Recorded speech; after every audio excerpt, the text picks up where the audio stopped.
أعزائي التلاميذة والتلاميذ، في هذا الفيديو غادي نحاولوا نقدموا مجموعة من المعلومات على الإنسا ليكول ناسيونال دي سيونس أبليكي.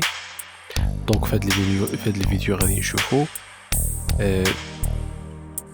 نشوفوا شنو هي بعد الإنسا.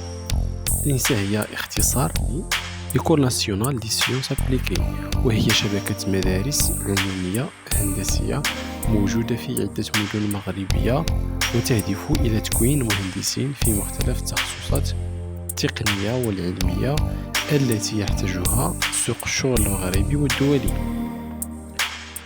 أول حاجة غادي نشوفوا تكوين في الإنسا، غادي نشوفوا المدة ديال التكوين في الإنسا.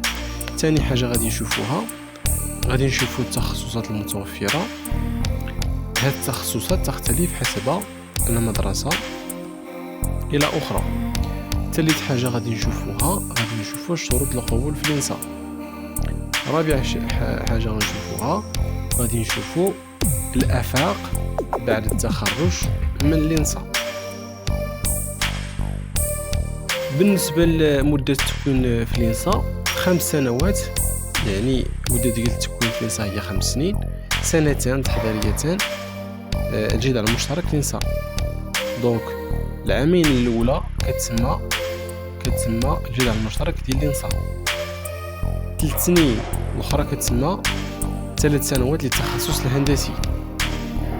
بالنسبة للتخصصات المتوفرة كاين الهندسة المعلوماتية، كاينه الهندسة الكهربائية، الهندسة الصناعية، الهندسة المدنية، الهندسة الميكانيكية، كاينه هندسة الطاقات المتجددة، هندسة الاتصالات والشبكات، الذكاء الاصطناعي وعلوم البيانات.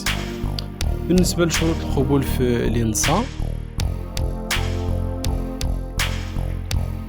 لحاملي باك علوم رياضية أو علوم فيزيائية.